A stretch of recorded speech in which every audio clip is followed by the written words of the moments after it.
Okay, guys, we are on live. We want to welcome everyone.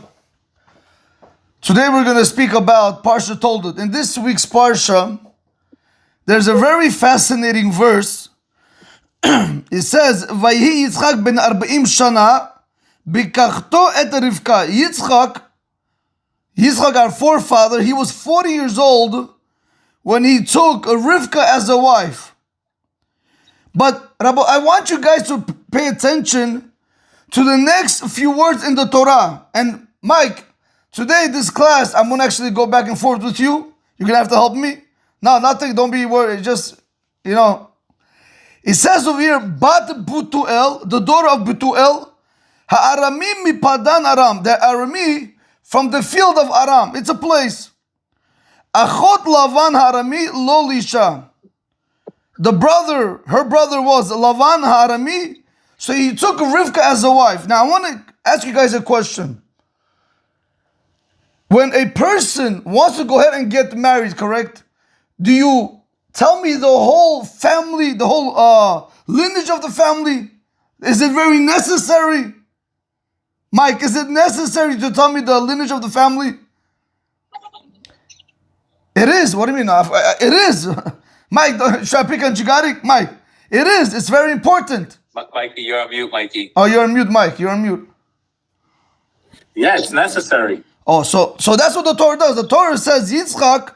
But why would it be necessary, Rabbi? Because you always want to know which family you're getting into, right? Are they good people? Are they bad people? You have to understand. But I want to just share with you something over here. Now, listen, I understand if you're telling me that you're getting a girl from a very well-respected, renowned family. I understand. But the Torah comes and teaches us over here something very fascinating. It says that he took Rivka, the daughter of Betuel. We're going to see who Betuel was.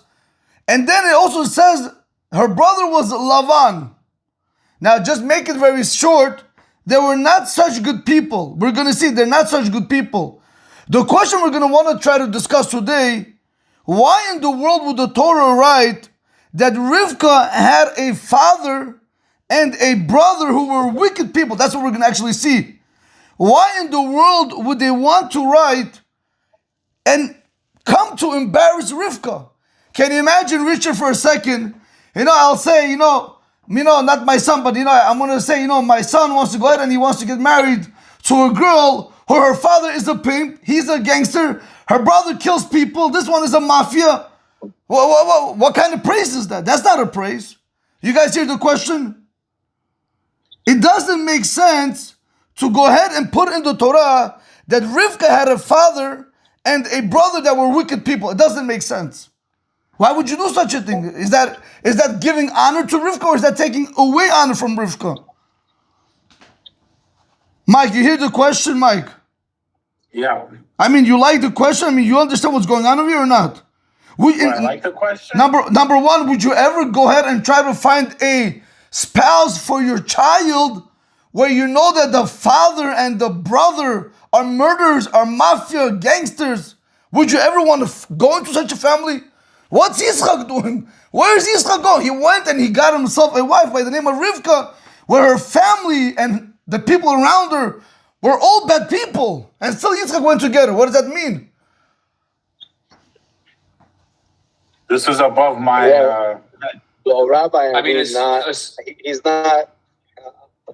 not marrying the father or the brother. He's marrying a woman. Yeah, Jack. Maybe she's different. Jack, I want to tell you something. You know how they say that the apple don't fall far from the tree, Jack. I don't know about you. I got to ask Jigarik if Jigarik is ever going to give his daughter... No, but I really want to know if Jigarik is ever going to give his daughter to a bum on the street where the father doesn't work, makes problems.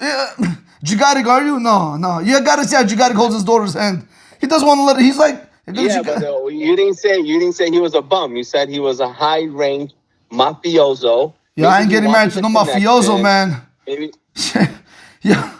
No, but I think what the rabbi is trying to say is that this is Sarah, our Rivka, mother or foremother. Rivka. Rivka, forgive me. Why would we want to describe her family, her lineage, that essentially kind of demotes her, right, from being who she is? Is that what we're saying? Exactly. You got. I think you're gonna have to start giving the classes. You know this. You have this perfect English. You got it.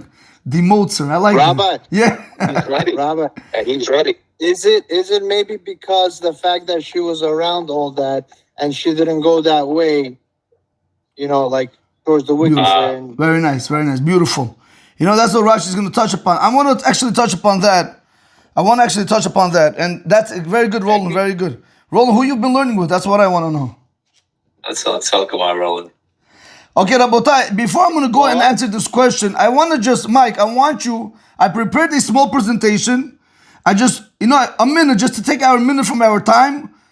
I want you just to read something for me, if Jigarik, if you can present it.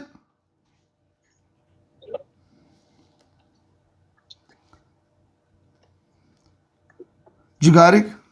He's looking for it. he's muted.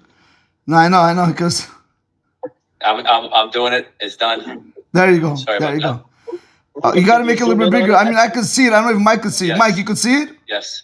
Yeah, of course. Okay, Mike, I want you just go ahead and read it to me in English. I just want you guys to read it, and then we're going to go back to our question. The Torah tells us not to do malacha on Shabbos. So you know what malacha is, correct? Malacha means forbidden work. No. What? Forbidden work. Okay. Okay. Okay. Even though the word malacha sounds like work, it does not mean any kind of work. It means the 39 types of creative actions that were used to build and run the Mishkan, the tabernacle. All Shabbos rules come from these 39 categories. Understanding what malacha really means is very important to keeping Shabbat, and keeping Shabbat is a key part of Jewish faith. Shabbat is the foundation of Emunah, Jewish faith. It shows that Hashem created the world from nothing, made everything in 6 days, and rested on the seventh. By stopping work and malacha on Shabbat, we show and strengthen our belief that Hashem runs the world. When a person stops his weekday work for Shabbat, he shows strong commitment to Torah and brings holiness and faith into his life. The sages say Shabbat is a priceless gift Hashem gave to the Jewish people. Its peace and beauty are only a small taste of the greatness and reward of keeping Shabbat. Okay, that's it. You could take that out. So, Wow. yeah, so what I want to do, B'lineder B'ezrat Hashem, besides what we're going to do, I'm going to try to have these small PowerPoints every single day on something else on Shabbat. We're going to build on it, and hopefully we're going to learn this way. Okay, I'm going to have somebody else read it in English, and this way everybody can see it and understand it, and it's there. In any event, I just wanted to show you that importance of Shabbat, and as we go along, you'll see we're going to learn more and more about the laws of Shabbat. It'll just make it easier for us. We're not going to be ignorant in the laws of Shabbat. But let's get back to our question. I want to stick to what Roland said, or Raphael. He likes to be called Raphael. Rashi says over here, Richard, he says it doesn't make sense. He says like this. Rashi says, you know what happened over here? Shaita bat Rasha. Rivka was the daughter of an evil person. Ve'achot Rasha. Her brother was evil. Now listen to this. Umekoma anshe Rasha. All the people where she lived were evil people. But here's the secret. V'lo lamda mima'asem. She did not learn out from their ways. So what the Torah really is telling you, it's not coming to demote, if I could use that language, can I borrow that word? It's not coming to demote Rivka. It's actually, Rashi says, Eila lahagidu shivcha, to come and praise her. You know what's going on over here? How many times do you have a person that is always complaining, oh, it's my upbringing, oh, my parents didn't give me enough education, it's my environment, it's my friends, it's this. Rabotai, all those are excuses. Rivka was able to do it. Rivka. Now remind you, Rabotai, when he got married to her, Richard, Yitzchak was 40 years old. How old was she, Jigarik? 3 years old. A 3-year-old girl. Yeah. Say it Who was again. 3 years old? Say it again. Who was 3 years old? Rivka. When, what? Yeah, she was 3 years old, yeah. She was grown up. The way in which people matured at that time was far faster than the way we matured. But I thought, what's his name? It's hard to fathom, though. Elizar's son, Elizar went and he found her picking up water. Right. So right. I was 2 years old. Correct. So we see over here that Rivka, by the way, there are dissenting views on this, but the Torah teaches us some opinions learn that Rivka was really 3 years old and they were more mature than the 3-year-old that we have today. I'm going to give you a small example, Mike. You have today men that, you ask them, why aren't you getting married at the age of 37? Say, I'm not ready yet. What you mean not ready yet? You ask my father when he got married, he was 16, 17 years old. It's just, every time, every generation, it only goes lower and lower. I mean, compare their generation to our generation. Like when she was 3, I guess to us today would be like 20 years old. But I want to ask you guys something. If she was 3 and Yaakov was 40, so how old was he really in that generation time? Now, you're actually saying something very well, because they couldn't have children for 13 years because she had to become 12 years old. Before 3 years old, he couldn't take her because you have to be able to break her virginity, and it only happens after 3 years old. If a girl, God forbid, I'm gonna explain it like this: if a girl, God forbid, if a girl under 3 years old gets raped, chas v'shalom, God forbid, nobody should ever know of this. Under 3, her virginity grows back after 3. But if she gets raped after 3, her virginity does not grow back. A lot of guys tonight. Okay, so what I do want to show you, Jigari, I want to just show you over here. Rivka was 3 years old. It was she 3 or 13? No, that's when they had children. That's when they had children. Okay. So Rivka was 3 years old. Is the actual body like as a 3-year-old today, or is it like 5 foot, 120 pounds? I would assume. Like somebody just mentioned, she was drawing water from a well. Was she actually 3? So So obviously you have to remember. You have to remember even when she used to draw water from the well, Hashem gave her such a heavenly assistance that the water would come up to her. She was so holy that the water would come up to her. So there's a different version on how to learn the story, but whichever way you want to look at it, I would assume, in my humble opinion, that just like they lived hundreds of years, and today we only live up to 120 if we get lucky. So yes, their bodies were different. It says Adam Arishon was able to see from one end of the world to the next. That's how big he was. It's just every single generation we go lower and lower. But I want to focus on this. I want to ask you guys. Robert, Go ahead. Okay. can I ask you a question that's a little bit off topic? No. It's better not to. I just want to, on top. It's better not to. So I want to just share with you like this, Rabotai. I want you to understand. Wait, Rabbi. It's kind of in the same topic. Go ahead, ask. I Go ahead. heard, I don't know, that people were born full adults back in the days. Is true? No. No. Children could never be born full adults. We're not animals. Animals are fully born. They're fully, they start moving. That's it. Children need to be raised. We have to educate them. We have to train them. God did it that way to show that we're trainable. The size of them. Wow, bro, Roland, how born are like not full adult, bro?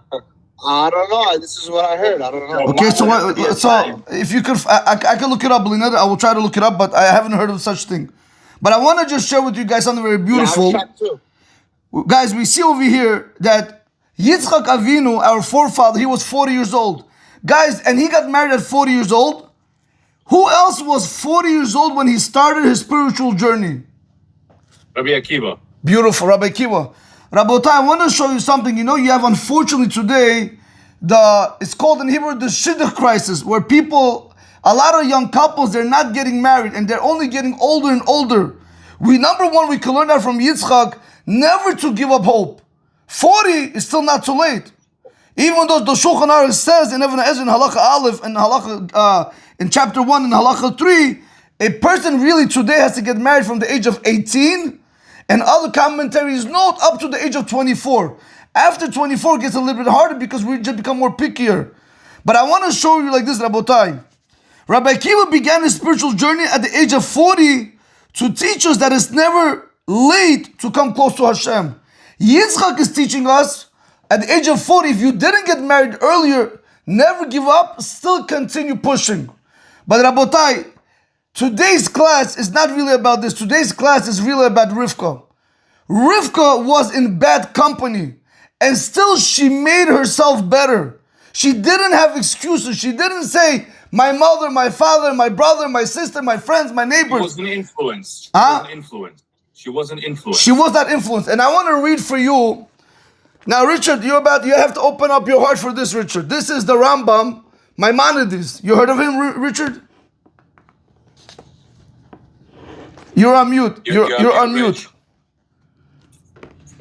I'm sorry, next week you got to tell us who some of the players are, because you mentioned a lot of Hebrew people in the last week, and I really don't know who they are. Maybe you tell me between now and Monday I should go read something and look up the history, because I don't know about half the guys and girls you mentioned. I don't even know who they are. I know I'm the only one on the call that feels this insecure, but maybe you could teach us a little bit more. Rich, we're all on the same page, Rich. We're all on the same page. So the We're on the same Rambam. page, but he wants to know who's on whose team. That's what he wants to know. I hear. No. Rivka, the other guy who's 40, the guy the other day. I don't know who they all are, so I don't want to be embarrassed. So, Richard, they're our forefathers. Yitzchak is our forefather. Rivka is our foremother. We had 4 mothers, correct? And we had 3 fathers. Avram, Yitzchak, and Yaakov are our 3 fathers. Abraham, Isaac, and Jacob. Abraham, Isaac, and Jacob. That I know. So I'm speaking about Isaac right now. Yitzchak is Isaac. Correct. Yeah. And then Rivka is one of the foremothers. Rebecca in English. Okay, I want to read for you guys a Rambam, and I want to just show you, when we look at our surrounding, we think it doesn't have any effect on us, correct? Look what the Rambam says in the Laws of Knowledge, chapter 6, halacha number 1. I say so people should know where they can look it up. Look what he says. Bri'ato shel adam, the nature of a person, lihiyot nimshach b'deotav, he's drawn with his beliefs, ubemasav, with his actions, achar re'av v'chaverav, he's drawn after his peers, after his friends. Noheg keminhag anshe midinato, he behaves like the people in his city. Lefichach, now I want you guys to listen to this very carefully. Lefichach, therefore, tzarich adam litchaber letzadikim v'leshev etzel hachamim tamid kedei shilmod mimasehem. Mike, you hear what I'm saying? You have to understand, to be able to reach such a level like Rivka, to live in a rotten environment, to have rotten people around you and still be able to make it out of it, comes the Rambam and he says, if you want to be able to do that, you have to attach yourself to righteous people. You have to sit by the wise people constantly, and you have to learn from their deeds. You have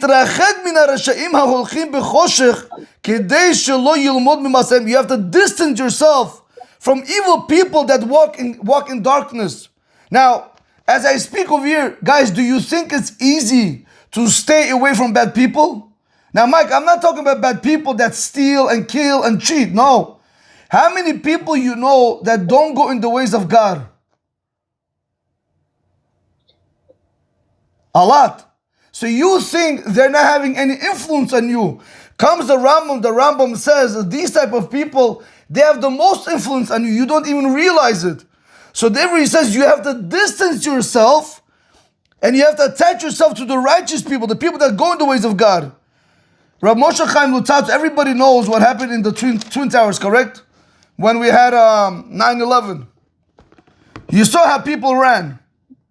Rav Chaim Igal says that when a person has a friend that takes him away from being able to serve God, your number one job is to run away from him just like you would run away from fire. But if somebody's educating you, bringing you closer to God, you have to stick to him like honey, bee to honey. So continues the Rambam, and the Rambam says, V'chen, and so too, im haya b'medina sheminhagotecha ra'im. Now listen to this. That was your friends, you got it. But what happens if your city are bad people? Ve'ein anashecha cholchim b'derech yishara. And the people, they don't go in the proper way. What should you do, Jigarik? Should you continue living there? He says, Yelech lemakom she'anshecha tzadikim. Go to a place where people are more righteous. Ve'nohagim b'derech tovim. And where they behave in a more refined way. Now he says, V'im hayu kol hamidinot shehu yudim ve'shomei shumatan nohagim b'derech lo tova kemos baneinu. Listen what the Rambam says. But if you know of a place, or if you heard of a place, where all the people there, they don't go in the right way, like our times, he says, back then, Jigari. In his time, he says, like our times. Or you're not able to go to another city. Why? Because of enemies or because there's sicknesses there. You know what he says you should do? Yishev levado yichidi. Sit alone by yourself. Guys, I don't think you guys are understanding how important our surrounding is. When you tell your child, no, this, that, you think they have no peer pressure. You don't understand how much you and I have peer pressure from our surrounding. Always trying to live that type of lifestyle like everybody else is living. Always trying to be in that circle. Like they say, the rat race, always trying to catch up with the Jones. Comes the Rambam, and the Rambam teaches us, you want to be able to break off. You want to be able to do the right thing like Rivka did, even in a bad environment. You got to learn how to be by yourself. You really have to learn how to sit with yourself. If you see that the environment is not conducive to your spiritual growth, why be in that environment? You know, the Chavetz Chaim says something very fascinating. Mike, I want to ask you, I don't know Mike, what do you do?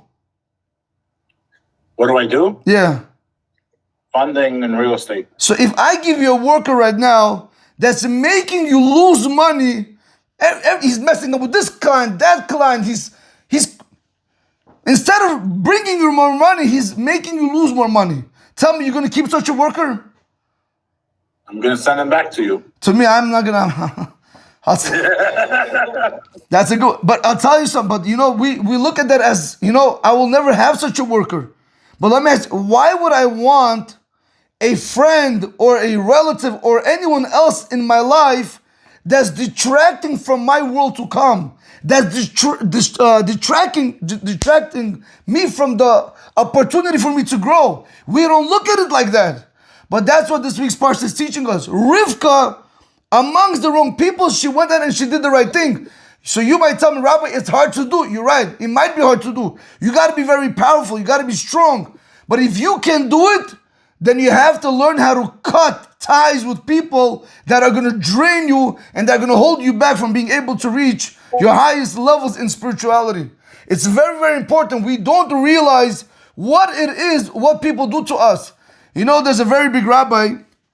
He says, today people don't understand what one word of Torah is. What one mitzvah is. You know what the rabbi said? You know how much, by the way, this rabbi died. He was like 100-something years old. He said, you will see after 120, when a person dies, you will regret every wasted moment on things that could have bettered you. If you wasted your time on stupid things where you could have used that same time to better yourself, to do more mitzvah, to learn more Torah, you know, do more kindness, and you didn't do it, you're going to come up there and you can ask yourself, why didn't I invest in my eternity earlier? But the problem is, Jigarik, that's going to be too late. Once we're there, it's too late. So therefore, Rabotai, we have to be very careful with bad company. Bad company doesn't mean when you have children, God forbid that if they're doing drugs or they're drinking or they're cheating or they're stealing. No. Bad company also means when you have people that are draining you, not materially, not physically, but even spiritually. We got to be very careful from these kind of people. Very well said, Rabbi. I have a question. Yeah, I'm with you, Jack. Can we have a Shabbaton in 2026 with all our wives? Can you have a Shabbaton in 2026? See, that you got to arrange what you got, not with me. I want to feel the northeastern Shabbat spirit. B'ezrat Hashem, but I'm Jack, actually going to a Shabbaton the Emet Shabbaton, not this Shabbat, next Shabbat. I don't know if anyone from this group is going, but I heard it's going to be amazing. Where is it? New York or Miami? Where We're is it? gonna miss you, Gigachi. It's only for amazing people. I guess we didn't get the memo. Avi, I guess you're joining. Rabbi, thank you so much. This was amazing. Rabbi, thank you. You know, we were really blessed today with Avi Levy's presence. Avi, thank you so much for joining, man. You the man, bro. Thank you, guys. God bless you. Mike, thank you for being as strong as you are, my brother. You did it again.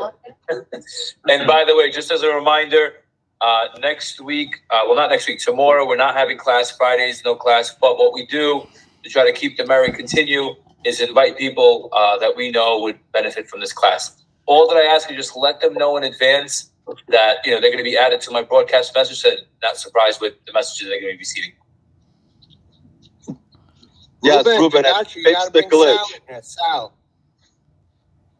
I have a glitch, you said?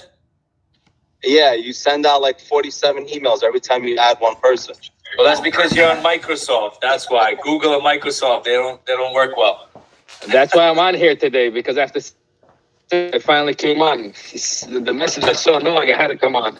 Okay, boys. Jacob, by the way, Jacob joins. Keep doing it. It's consistency, baby. Keep doing it. God bless you. Boys, I'll see you guys. Gigachi, I'll see you guys. Rabbi, Thank you so all. much, I'll Rabbi. see you guys. Have a good Bye-bye, Shabbos, thank everyone. you. I'll see you, boys. Talk to you. Bye. Bye.